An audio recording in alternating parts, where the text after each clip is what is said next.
در نام مقدس خدای راستین عاشق. علم ذات معنوی. در بخش اول صحبت کردیم درباره فعالسازی DNA و اینکه این یه مفهومیه که هنوز کامل درک نشده، ولی واقعیت اینه که همین الان داره اتفاق میفته.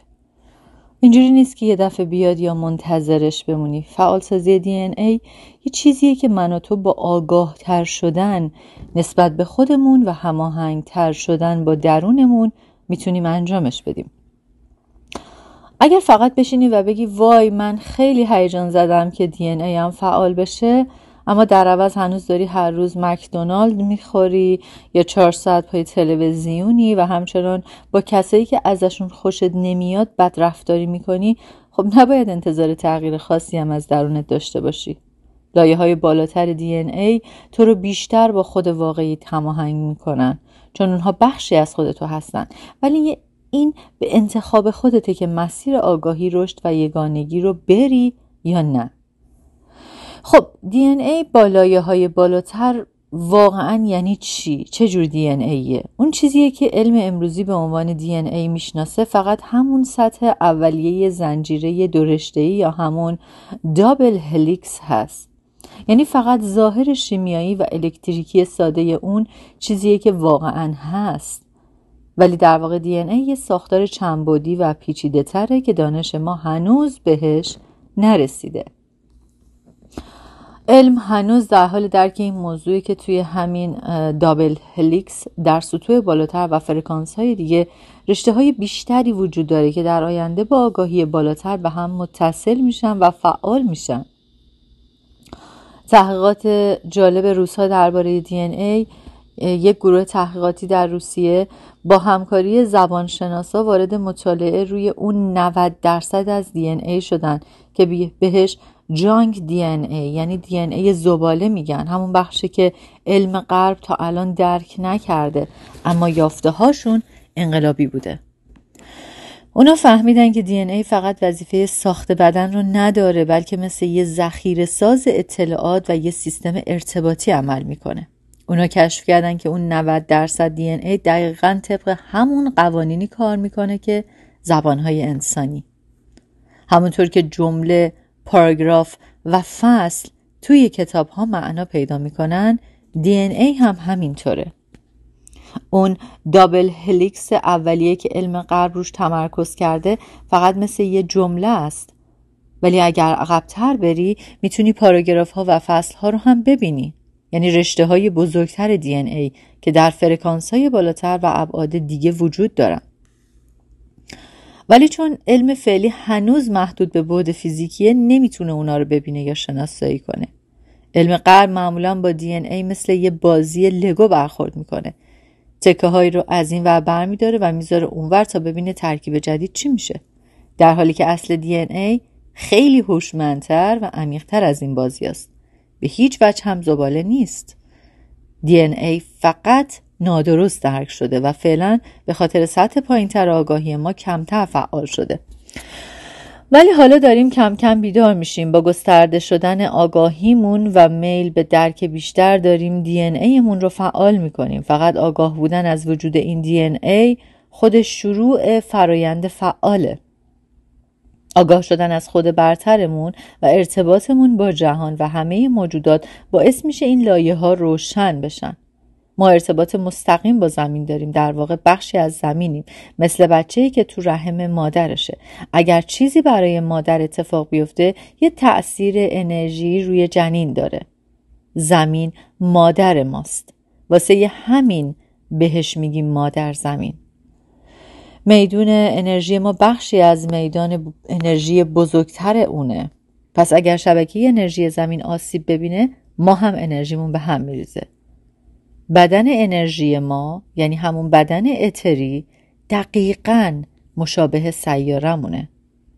ما هم چاکرا داریم، خطوط انرژی داریم، خطوط اکسیاتونال داریم. در واقع به نوارهای انرژی در بدن انسان اشاره داره که فرکانس‌های خاصی رو هم میکنن و با سیستم‌های انرژی بدن به ویژه چاکراها مرتبطن. این خطوط به عنوان مسیرهایی برای جریان انرژی حیاتی در بدن عمل می کنند و با برخی از فرکانس‌های خاص مانند فرکانس‌های بنفش و ماورا بنفش مرتبط هستند. و DNA رو هم داریم. هر تغییری توی شبکه انرژی سیاره رو DNA تمام انسان‌ها تأثیر میذاره. ما الان توی یه نقطه خیلی مهم از تاریخ ایستاده‌ایم. نقطه‌ای که توش داریم یاد میگیریم چطور دوباره خودمون رو بازسازی و احیا کنیم. هم از درون هم از بیرون. طرح اصلی و طبیعی ما برای سلامتی از اول توی وجودمون بوده. ما واقعا نیازی به ابزارهای علمی پیچیده یا دستگاه‌های پیشرفته نداریم. فقط کافیه یاد بگیریم چطور از همین چیزایی استفاده کنیم که همین حالا هم باهاشون به دنیا اومدیم. وقتی وارد فضای عشق و نور بشی، وقتی از قلبت زندگی کنی و از جایی از درون که تعادل احساسی و سلامت واقعی هست عمل کنی، دوباره میتونی بدن نوریت رو فعال کنی و در نتیجه با فرکانس‌های بالاتر وجودت ارتباط بگیری. مشکلات زندگیمون مثل افسردگی، اضطراب، عصبانیت‌های بی‌دلیل یا گرفتگی‌های شخصی همشون میتونن نشونه‌هایی باشن از انسداد انرژی. خیلی از آموزش‌هایی که توی اینترنت هست بهت نشون میده که برای فعالسازی بدن نوری باید با شکل‌های خاصی کار کنیم، مثل میدان مرکابا یا ستاره تتراهدرون، و درسته که اینها مفیدن، ولی یادت نره که هندسه مقدس ذاتاً توی وجود تو هست. لازم نیست خودتو تحت فشار بذاری که مثلا باید حتما مرکبا رو تصور کنم که داره دور بدنت میچرخه با فلان سرعت و فلان نسبت و مثلا در جهت مخالف. اینکه حسش کنی، بفهمی کجاست و چه شکلیه، همین خوبه. اما مهمتر از اون اینه که تمرکزتو بذاری روی عشق، روی مرکز قلبت و ساختن یک واقعیت پر انرژی و زنده برای خودت. یادت نره تو یه خالقی. تجربه هایی که داری همشون از ساخته های تو هستن. عشق رو وارد زندگیت کن، هم برای خودت و هم برای اطرافیانت. بدن نوریت وقتی آماده باشی خودش فعال میشه و باور کن خودت میفهمی که کی آماده ای. یه توصیه دیگه هم اینه که اگه باهاش ارتباط میگیری با هندسه مقدس کار کن. مثلا مفهوم یین یانگ رو بفهم، دوگانگی رو، یا مفهوم سگانه ذهن، بدن، روح که همون حکمت، درک و زیبایی هست. یا مثلا حتی 4 عنصر اصلی خلقت رو درک کن. زمین که میشه فیزیک، هوا میشه ذهن، آب میشه احساس و آتش که میشه روح. اگر با تاروت آشنایی داری میتونه بهت کمک کنه خیلی عمیق‌تر از این عناصر رو بشناسی. مثلا 4 خال کارت بازی رو ببین، دل، پیک، خشت و گشنیز. اونا هم بر همین اساسن. کارتای اصلی تاروت یعنی آرکانا هم همون تجربه های روی ما هستن، از سفر نادان تا درک کل هستی. همچنین میتونی با انرژی ها کار کنی، مدیتیشن با کریستال ها، گرفتن جلسات ریکی یا تمرین های چیگونگ. هرچی بیشتر باشون کار کنی حساستر و بازتر میشی به انرژی های اطرافت. آخرین نکته که میخوام بگم اینه که ما همه یکی هستیم. ما به هم DNA هامون در واقع به هم وصله. فعالسازی DNA یه مسیر فردیه، اما در این حال یه مسیر جمعی هم هست.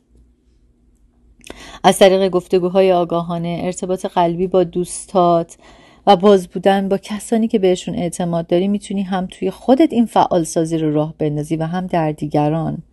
یه جورایی مثل یه پازل بزرگ میمونه که هر کسی یه تیکشو داره. وقتی باهاشون حرف میزنی، بغلشون میکنی، توی چشماشون نگاه میکنی یا فقط گوش میدی و چیزهایی رو که میدونی باهاشون به اشتراک میذاری، یه تبادل انرژی اتفاق میفته و همین یعنی فعالسازی DNA.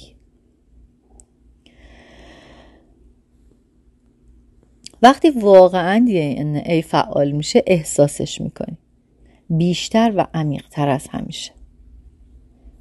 یه سخنرانی TED بود از یه نفر به اسم پول زاک که درباره اعتماد، اخلاق و هورمون اکسیتوسین صحبت میکنه.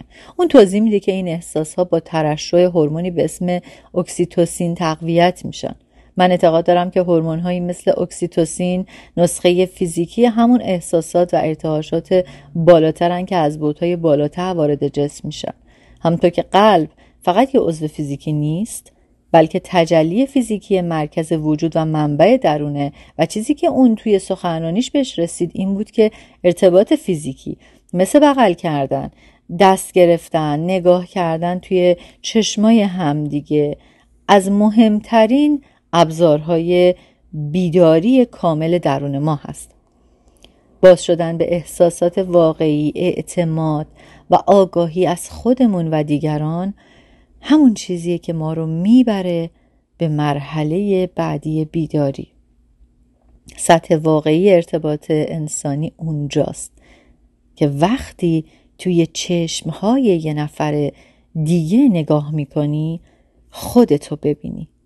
اون وقتی که میفهمی که مسیرت درسته. ممنونم که من رو شنیدید. در حفظ خدای راستین عاشق باشید. خوانش سمیرا، مترجم کیمیا، فدراسیون کهکشانی نور.